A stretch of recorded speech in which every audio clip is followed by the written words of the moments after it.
बच्चों, मैं मीनाक्षी शर्मा हिंदी प्रवक्ता हिंदी कक्षा में आपका स्वागत करती हूँ। आज मैं आपके लिए कक्षा 12वीं के गद्य खंड से हम हिंदी की पाठ्य पुस्तक आरोह भाग 2 का पाठ काले मेघा पानी दे का सार, अभ्यास से संबंधित कुछ महत्वपूर्ण प्रश्न व कुछ बहुविकल्पीय प्रश्न लेकर आए हैं। तो शुरू करते हैं। काले मेघा पानी दे के लेखक धर्मवीर भारती के संक्षिप्त जीवन परिचय से। आधुनिक हिंदी साहित्य के प्रमुख साहित्यकार धर्मवीर भारती का जन्म सन 1926 में उत्तर प्रदेश में हुआ। इन्होंने एमए हिंदी की परीक्षा इलाहाबाद विश्वविद्यालय से उत्तीर्ण की। तत्पश्चात वहीं से इन्होंने पीएचडी की उपाधि भी ग्रहण की। धर्मयुग पत्र में सन 1960 में ये संपादक के पद पर कार्यरत रहे। सन 1988 में इन्होंने इस पद से कार्यभार मुक्त हो गए। इन्हें भारत सरकार द्वारा इनके साहित्य से प्रभावित होकर पद्म श्री की उपाधि से इन्हें सम्मानित किया गया। सन 1997 ईस्वी में इस महान विभूति का निधन हो गया। अब बढ़ते हैं इनकी कुछ महत्वपूर्ण प्रमुख रचनाओं की ओर। कनुप्रिया, ठंडा लोहा, सूरज का सातवां घोड़ा, गुनाहों का देवता आदि इनकी महत्वपूर्ण रचनाएं हैं। गुनाहों का देवता इनके द्वारा लिखित एक उपन्यास है जिस पर फिल्म भी बन चुकी है। अब बढ़ते हैं हम पाठ के सार की ओर। धर्मवीर भारती द्वारा लिखित काले मेघा पानी दे एक संस्मरण है, अर्थात सुंदर यादों का, स्मृतियों का लिखा गया एक पाठ। प्रस्तुत संस्मरण काले मेघा पानी दे में भारती जी ने लोक प्रचलित विश्वास और विज्ञान के द्वंद्व का सुंदर चित्रण किया है। लोक प्रचलित विश्वास भी दो तरह के होते हैं। एक ऐसे विश्वास जो हानिकारक होते हैं, किसी की जान ले सकते हैं, किसी का बुरा चाहने वाले होते हैं। ऐसे विश्वासों को हम अंधविश्वास कहकर संबोधित कर सकते हैं। ऐसे विश्वासों के चक्कर में हमें नहीं पड़ना चाहिए। जितनी जल्दी हो सके इस प्रकार के विश्वासों से निकल जाना चाहिए। और दूसरे होते हैं जो कि जन प्रचलित विश्वास होते हैं, जो किसी को किसी प्रकार की हानि नहीं पहुंचाते और विज्ञान सम्मत भी नहीं होते। जैसे घर में छोटी छोटी कई बातें नहीं होती। माँ कहती है छत पर कौवा बोल रहा है तो इसका मतलब है कोई घर में आएगा। कई माँ कहती है कि दान करोगे तो अगले जन्म में अगला मतलब जो जहां जाओगे परलोक, वहां पर आपको मोक्ष की प्राप्ति होगी, स्वर्ग की प्राप्ति होगी। तो इस प्रकार के कुछ लोक प्रचलित विश्वास। तो लेखक कहना चाहता है कि क्या ऐसे विश्वासों को हम दूर कर पाएंगे? क्या ऐसे विश्वासों को हम लोगों के मस्तिष्क से, मन से निकाल पाएंगे? और ऐसा करने से हमारे सांस्कृतिक मन में एक खालीपन सा आ जाएगा।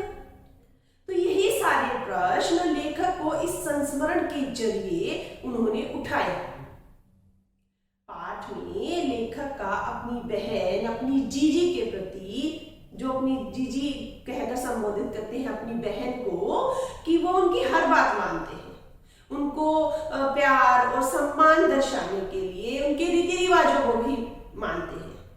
जिससे यह पता चलता है कि जो दीदी है वो तो जन प्रचलित और लोक प्रचलित विश्वासों से घिरी हुई है और जो लेखक है वो एक वैज्ञानिक दृष्टिकोण रखते हैं। तो क्या पता चलता है कि विज्ञान का सच चाहे कितना भी बड़ा क्यों न हो, उस पर विजय हमेशा सहज प्रेम की ही होती है। तो अब बढ़ते हैं पाठ के सार की ओर। पाठ है काले मेघा पानी दे। काले मेघा पानी दे संस्मरण में दिखलाया गया है कि अनावृष्टि कारण गांव में सूखा पड़ा हुआ है, यानी कि वर्षा नहीं हुई है। अनावृष्टि को दूर करने के लिए गांव के जो बच्चे हैं वो एक मंडली बनाते हैं, एक समूह बनाते हैं, जिसे इंद्रसेना कहकर संबोधित किया जाता है। तो किस लिए? ताकि इस अनावृष्टि से छुटकारा मिल सके। बच्चों की इंद्रसेना द्वार द्वार पर जाकर क्या मांगती है? पानी मांगती है। जबकि लेखक का तर्कशील किशोर मन क्या है कि भीषण सूखा पड़ा हुआ है और इस सूखे में पानी देना किनको? इंद्रसेना को पानी की निर्मम बर्बादी मानता है। आषाढ़ का सूखा दिन, आषाढ़ का महीना जून जुलाई के महीना होता है ना, जब हमारी गर्मियों की छुट्टियां भी होती हैं। क्यों? क्योंकि भयंकर गर्मी होती है। तो आषाढ़ का महीना है, भयंकर सूखा है और चारों तरफ पानी की कमी है। तब ये इंद्रसेना गांव की गलियों में जयकारा लगाती हुई, कौन सा जयकारा? गंगा मैया की जय, जयकारा लगाती हुई पानी मांगती है।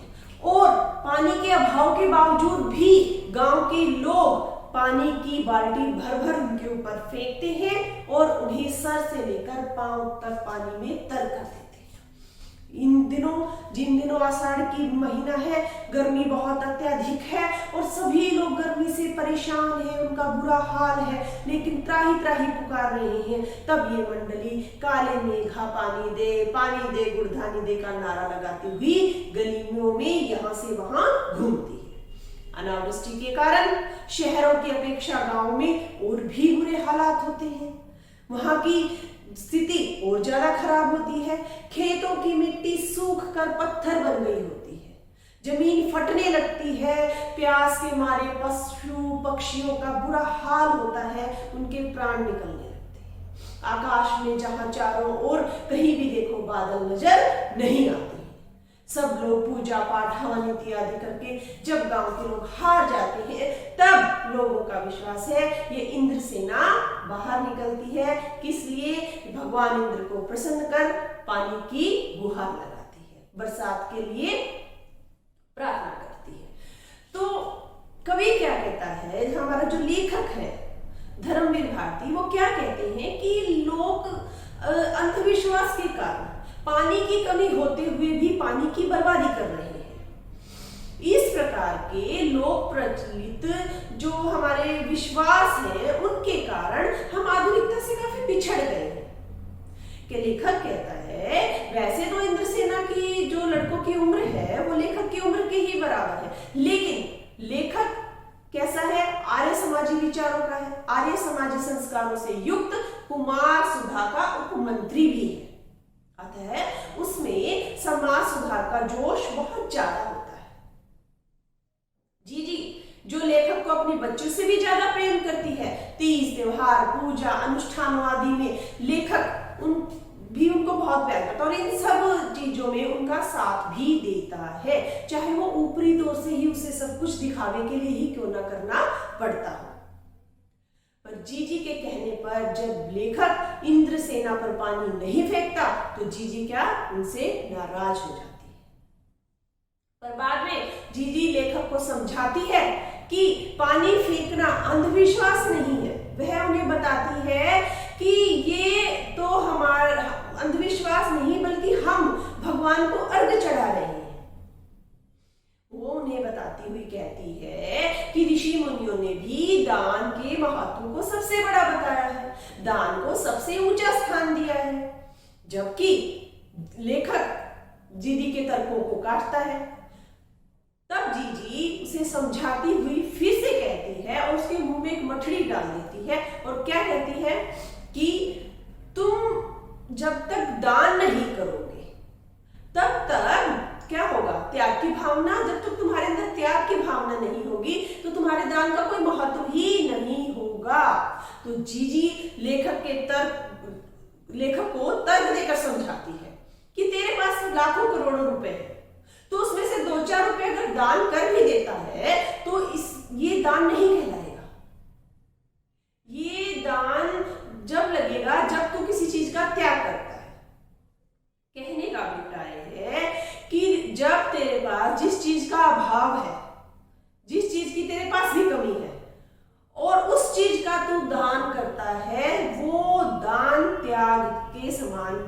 है और वही दान लगता है। जिस चीज की हमें अधिक जरूरत होती है और उस चीज को जब हम दूसरे को दान कर देते हैं तो वो दान फलीभूत होता है, वही दान हमें फल देता है। तब दीदी जीजी उसे समझाती हुई कहती है कि तू तो पढ़ा लिखा है, तू तो स्कूल गया है, परंतु मैंने तो विद्यालय का मुंह भी नहीं देखा, अर्थात मैं तो अनपढ़ हूं। लेकिन फिर भी एक बात जानती हूं कि किसान भी अपने खेत में 30-40 मन गेहूं उगाने के लिए पहले 5-6 सेर गेहूं बोता है, बुआई करता है। अगर हम अच्छी चीज की बुआई अच्छा देंगे तभी तो अच्छा पाएंगे। अर्थात अगर हम इंद्रसेना पर पानी डालेंगे तभी तो भगवान प्रसन्न होकर बरसात करेगा और हमें इस अनावृष्टि से छुटकारा मिलेगा। तो जीजी इस प्रकार लेखक को समझाती है कि यदि हम बीज के रूप में थोड़ा सा पानी नहीं देंगे तो बादल फसल के रूप में हमें पानी कैसे देंगे। तो संस्मरण के अंत में लेखक की राष्ट्रीय चेतना का भाव मुखरित हुआ है। हम 50 सालों के बावजूद भी पूर्णतः आजाद नहीं हुए हैं। आज भी हम अंग्रेजों की भाषा, संस्कृति, रहन सहन से आजाद नहीं हुए। हम अपने संस्कारों को नहीं समझा है। हम भारतवासी मांगे तो बहुत करते हैं लेकिन त्याग की भावना हमारे अंदर नहीं है। हम देखते क्या है, हम स्वयं इस चीज के लिए जिम्मेदार हैं। हम भ्रष्टाचार की बातें तो करते हैं लेकिन कभी हमने यह देखा क्या स्वयं हम इसके लिए जिम्मेदार नहीं है। हमारे देश की हजारों करोड़ों की योजनाएं बनाई जाती हैं पर वो कब आती है, कब चली जाती है, वो गुम हो जाती है, हमें पता भी नहीं चलता। लेकिन लेखक कहता है काले मेघा पानी दे, समूह बनकर बरसते हैं लेकिन गगरी फूटी की फूटी रह जाती है, बैल प्यासे रह जाते हैं, न जाने यह स्थिति कब बदलेगी। लेखक ने देश की भ्रष्टाचार की समस्याओं के प्रति व्यंग्य किया है। अर्थात सब कुछ होने के बावजूद भी आज भी हम आर्थिक रूप से सुदृढ़ नहीं। यह था काले मेघा पानी दे संस्मरण का सार। अब बढ़ते हैं इसके अभ्यास के कुछ महत्वपूर्ण प्रश्नों की ओर। पहला प्रश्न है, लोगों ने लड़कों की टोली को मेंढक मंडली का नाम क्यों दिया? यह टोली अपने आप को इंद्रसेना कहकर क्यों बुलाती थी? जैसा कि मैंने आपको पाठ के सार में बताया था कि लड़के एक समूह में एकत्रित होते थे और नंगे शरीर से नंगे बदन गलियों में इधर उधर कूदाकादी करते थे और कीचड़, पानी में कीचड़ से लिपटे हुए ऐसे लगते थे मानो मेंढक। इसलिए लोगों ने उन्हें मेंढक मंडली कहकर संबोधित किया। और जब अनावृष्टि से छुटकारा पाने के लिए इंद्रसेना गली गली घूमकर पानी मांगती थी तो उसे इस लोगों की मान्यता क्या थी कि अगर हम इनको सर से लेकर पांव तक तर कर देंगे, इनके ऊपर पानी डालेंगे तो भगवान इंद्र भी प्रसन्न होकर हमें पानी देंगे। अगले प्रश्न की ओर बढ़ते हैं। जीजी ने इंद्रसेना पर पानी फेंके जाने को किस तरह सही ठहराया? देखिए, जब मैंने आपको काले मेघा पानी दे का सार बताया था कि दीदी लेखक को तर्क देती हुई क्या कहती है जीजी कि ये एक प्रकार का अर्घ देना है भगवान को। अगर हम भगवान को अर्घ नहीं देंगे तो हम जल की प्राप्ति कैसे करेंगे? अर्थात हमें भगवान से वर्षा नहीं मिलेगी। और उसने ऋषि मुनियों द्वारा बताया गया दान भी सर्वश्रेष्ठ बताया है। उन्होंने दान की महिमा का वर्णन करते हुए कहा है कि जो चीज हमें बहुत प्रिय होती है यदि हम उसी को दान में देते हैं, अपनी जरूरत को साइड में एक तरफ रख के, तो उसका फल हमें अवश्य ही प्राप्त होता है। ठीक है, आगे बढ़ते हैं। पानी दे गुड़दानी दे, मेघों से पानी के साथ साथ गुड़धानी की मांग क्यों की गई है? क्या कहना चाहता है? अनावृष्टि के कारण चारों तरफ क्या हो गया है? भयंकर सूखा पड़ गया है। मिट्टी जो है जमकर पत्थर हो गई है। सेक जो हमारे खेत खलियान है एकदम सूख गए हैं। चारों तरफ हाहाकार हो रहे हैं, मरने लग गए हैं। ऐसे में अगर मेघों से वर्षा होगी अर्थात बादल वर्षा करेंगे तो क्या होगा, सूखी भूमि फिर से कृषि योग्य बन जाएगी, चारों तरफ फसल लहराएगी, सभी पक्षी और जो पशु है वो झूम उठेंगे, तो चारों तरफ क्या फैल जाएगी, खुशहाली फैल जाएगी, सबको भरपूर मात्रा में खाने पीने का सामग्री प्राप्त होगी। इसलिए क्या कहा गया है, पानी दे गुड़ धानी दे, अर्थात मेघों के साथ साथ पानी दे गुड़ धानी दे की भी मांग की गई। अगले प्रश्न की ओर बढ़ते हैं बच्चों। गगरी फूटी बैल प्यासा, इंद्रसेना के इस खेल गीत में बैलों के प्यासे रहने की बात क्यों की गई?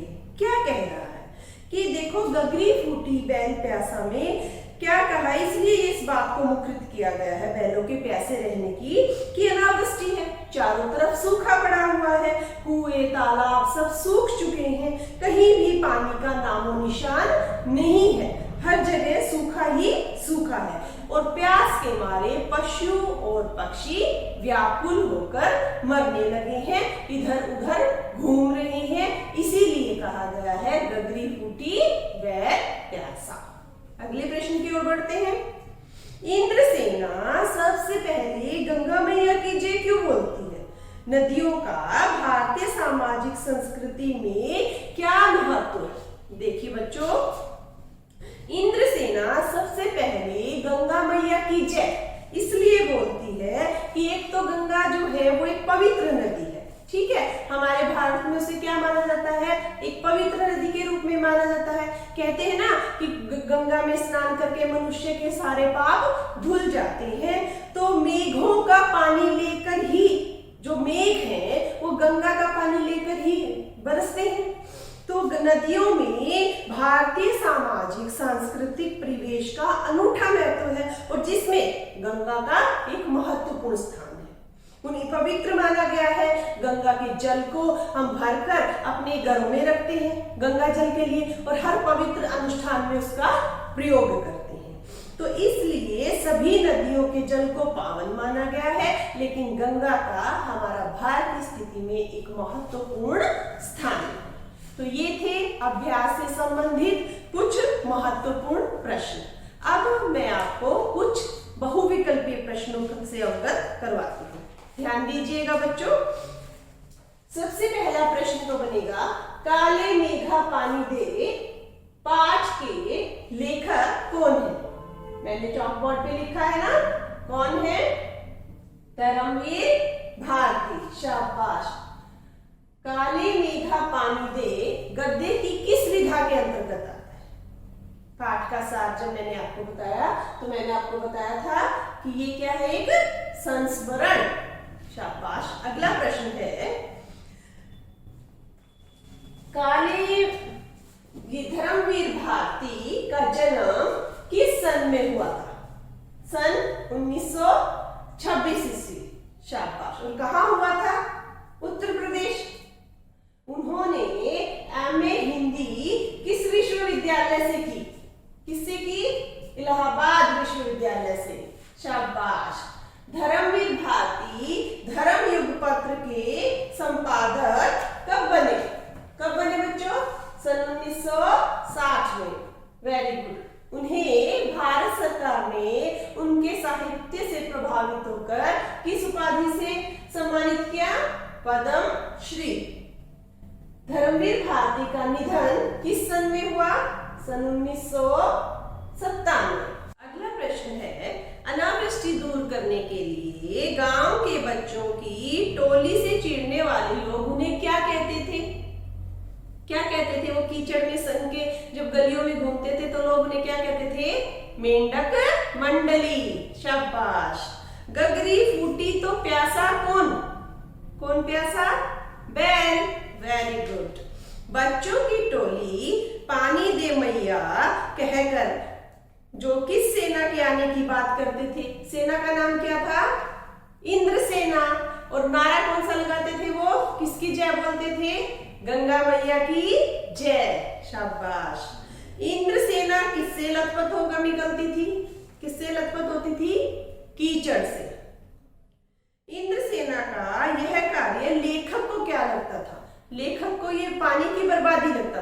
क्या लगता था कि जो यह कार्य कर रहे हैं वो अंधविश्वास के बलीभूत होकर।